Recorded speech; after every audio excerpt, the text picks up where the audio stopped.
Hello દોસ્તો, લાગે છે કે ચોમાસાની ઋતુ ફરી પાછી આવી રહી છે, પરંતુ આપણને તો બારે માસ એટલી બધી આ રેસીપી ભાવે એવી રેસીપી આજે હું તમારી સાથે શેર કરવાની છું. કુંભણિયા ગામમાં ફેમસ એવી કુંભણિયાના ભજીયાની રેસીપી. આ ભજીયા એટલા બધા સ્વાદિષ્ટ અને સોફ્ટ કેમ બને છે એની ટિપ્સ પણ હું તમારી સાથે શેર કરવાની છું, તો વિડીયોને છેલ્લે સુધી જોજો અને હું તમને ચોક્કસથી કહીશ કે કુંભળિયામાં ફેમસ એવા ભજીયા આજે કેમ એટલા બધા સ્વાદિષ્ટ ઘરે પણ બનાવી શકીએ. તો તે માટે આપણે લીલા ધાણા, એકદમ ફ્રેશ લીલા ધાણા લેવાના છે અને એને ધોઈ અને પછી કટ કરવાના છે, અથવા પહેલાં કટ કરી અને પછી પણ તમે ધોઈ શકો છો. તો મેં પહેલાં જ કટ કરી નાખ્યા છે, પછી ઇઝી રહે છે પ્રોસેસ. તો અહીંયા ઘણા બધા લીલા ધાણા લેવાના છે. પછી એક કાણાવાળા વાસણમાં એને લઈ લેવાના છે અને મસ્ત સારી રીતે એને વોશ કરી નાખવાના છે. એને બરાબર ધોવા ખૂબ જ જરૂરી છે, કેમ કે માટીનું પ્રમાણ અત્યારે ચોમાસાની ઋતુમાં વધારે જોવા મળે છે. જોકે ચોમાસું નથી, પણ અત્યારે શિયાળામાં પણ વરસાદની ઋતુ આવે છે, તો આપણને આ ભજીયા ખાવાની મજા જ કંઈક અલગ પડી જતી હોય છે. તો એને સારી રીતે આપણે ધોઈ લેશું. અહીંયા બધી વસ્તુઓ એક તરફ લેવાની છે અને લીલા ધાણાની ક્વોન્ટિટી સૌથી વધારે મેક્સિમમ આપણે લેવાની છે. ત્યારબાદ અહીંયા મેં એકદમ ફ્રેશ એવું લીલું લસણ લઈ લીધું છે. એના ઉપરના ભાગને આપણે કટ કરી નાખશું અને એને એક તરફ કરી નાખશું, અને ત્યારબાદ આ જે એના દાંડીવાળો ભાગ હોય છે એને મસ્ત ઝીણો ઝીણો સમારી દેશું. લીલા લસણનો ટેસ્ટ ભજીયામાં એકદમ જબરદસ્ત આવે છે. આવી બધી વસ્તુઓ તમે યુઝ કરશો, પ્રોપર જે મેં વસ્તુ યુઝ કરી છે તે બધી જ વસ્તુઓ તમે પણ યુઝ કરશો તો તમારા ભજીયા પણ એકદમ કુંભણિયા ગામ જેવા ભજીયા ઘરે જ બનીને તૈયાર થઈ જશે. તો એકદમ ઝીણું ઝીણું સમાર્યા બાદ આપણે બીજી પ્રોસેસ કરીશું. તો એની અંદર મેં જે ઉપરનો ભાગ અલગથી કાઢેલો છે એને આની સાથે જ ઝીણો ઝીણો નથી કટ કરવાનો. એનો ડબલ ટેસ્ટ આવે એ માટે એને અલગ રીતે એની ચટણી બનાવવાની છે. તો અહીંયા એકદમ તીખા મરચાં આવે છે, એ મેં 5 થી 7 જેટલા લઈ લીધા છે. આની અંદર તમે જેટલું તીખું ખાતા હો એ પ્રમાણે લઈ શકો છો. મેં અહીંયા 6 જેટલા મરચાં લીધા છે અને ઉપરથી લીધું છે જે લીલું લસણ હતો એનો ભાગ, અને એની અંદર નાખ્યું છે આદુના 3-4 જેટલા ટુકડા. બસ એટલી વસ્તુ નાખવાની છે અને થોડુંક એવું મીઠું નાખી દેવાનું છે અને થોડુંક લીંબુ નાખી દેવાનું છે, જેથી કરીને એકદમ ગ્રીન જેવી બને અને એકદમ ફ્રેશ રહે. અને ઢક્કન બંધ કરી હવે મિક્સર જારમાં એને અધકચરી વાટી દેવાની છે. વધારે પડતી એને ક્રશ નથી કરવાની, એકદમ મેશ થઈ જાય, એકદમ પાવડર જેવી એવી નથી કરવાની. આવી રીતના જ એને અધકચરી કરવાની છે. થોડા થોડા મસ્ત મોઢામાં આવે તો એનો ટેસ્ટ લાજવાબ આવતો હોય છે. હવે આપણે એક મોટા એવા વાસણની અંદર ફ્રેશ થયેલી કોથમીર એડ કરીશું. જુઓ, મેં ઘણી બધી કોથમીર લીધી છે. કોથમીરથી જ આ કુંભણિયા ભજીયા બનતા હોય છે, એટલે આવી ફ્રેશ કોથમીર લેવાની છે. ત્યારબાદ લીલું લસણ લેવાનું છે.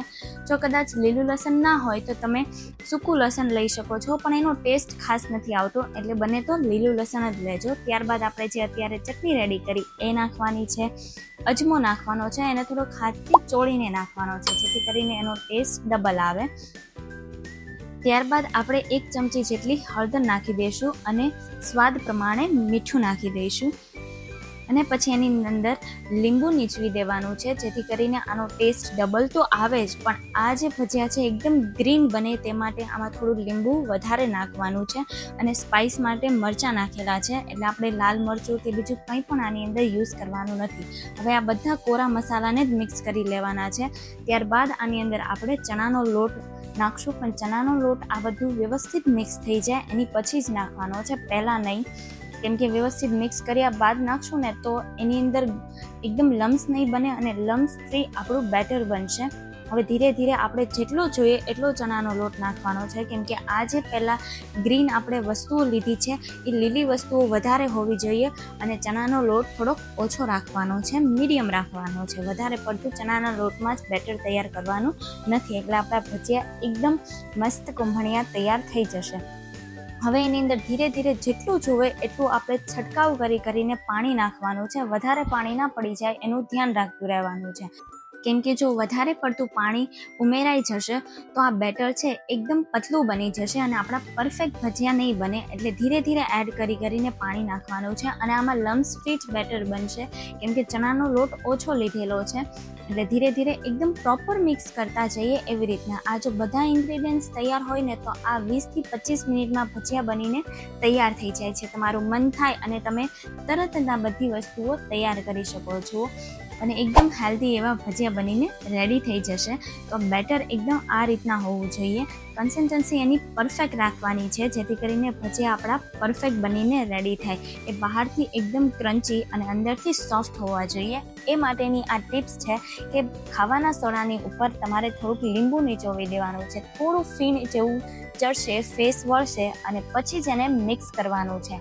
આનાથી આ મારી મેઇન ટિપ્સ હતી. આનાથી તમારે અંદરથી ભજીયા સોફ્ટ અને બહારથી એકદમ ક્રિસ્પી કુંભણિયા ગામ જેવા ઘરે જ કુંભણિયાના ભજીયા બનીને રેડી થઈ જશે. અને પછી એને કોન્સ્ટન્ટ 1 થી 2 મિનિટ માટે ફૂલ સ્પીડમાં એને બેટરને ચલાવવાનું છે જેથી કરીને ખાવાનો સોડા એકદમ પ્રોપર અને લીંબુ પણ એકદમ પ્રોપર બધા સાથે મિક્સ થઈ જાય. અને બેટર પછી થોડું પતલું થાય છે, એ માટે પહેલેથી થોડુંક આપણે ગાઢું રાખવાનું છે. હવે આવી રીતના લઈ અને ગરમ ગરમ તેલમાં એને ફ્રાય કરશું. તો આનો કોઈ પણ ટાઈપનો શેપ નથી હોતો, એકદમ ધીરે ધીરે જ એને એડ કરતા જવાના છે. એની મેરેજ એ પોતે જાતે શેપ લઈ લેશે અને એકદમ નાના રાખવાના છે, મોટા મોટા ના હોય એટલે એકદમ ઝીણા ઝીણા જ એને નાખતા જવાના છે. અને ગેસની ફ્લેમને મીડિયમ ટુ હાઈ જેટલી રાખવાની છે. સ્ટાર્ટિંગમાં જ્યારે આપણે ભજીયા તેલમાં નાખતા હોઈએ છીએ ત્યારે ગેસની ફ્લેમને એકદમ લો રાખવાની છે અને પછી બધા નખાઈ જાય પછી મીડિયમ ટુ હાઈ જેટલી રાખવાની છે. અને ડાયરેક્ટ એનો કલર ચેન્જ ના થઈ જાય એ વસ્તુ ધ્યાન રાખવાની છે. એકદમ ધીમા તાપે એને ચડવા દેવાના છે જેથી કરીને અંદરથી પણ બિલકુલ ચડીને બહાર આવે, એટલે અંદરથી સોફ્ટ અને બહારથી એકદમ ક્રિસ્પી દેખાય ત્યાં સુધી. અને એનો કલર પણ થોડોક ચેન્જ થવો જોઈએ, વધારે નહીં પણ થોડો. અને આ કોથમીર, લીલું લસણ ઉપરથી થોડું દેખાવું જોઈએ એ રીતે જ ચણાનો લોટ નાખવાનો છે જેથી કરીને પરફેક્ટ આપણા ભજીયા બનીને રેડી થઈ જાય છે. તો તમે જોઈ શકો છો આપણો પહેલો રાઉન્ડ બનીને તૈયાર થઈ ગયો છે.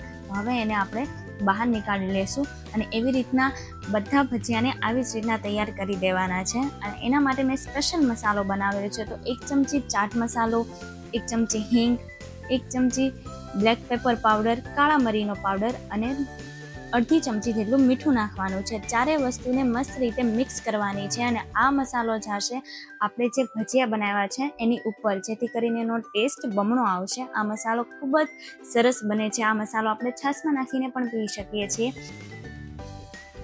તો ગરમા ગરમ ભજીયાને ઉપર આ મસાલો સ્પ્રિંકલ કરી દેશું અને તીખા તળેલા લીલા મરચાં સાથે, ડુંગળી સાથે અને ખટ્ટા મીઠા લીંબુની સાથે આપણે આ ભજીયાને સર્વ કરીશું. તો તૈયાર થઈ ગયા છે આપણા કુંભણિયા ભજીયા.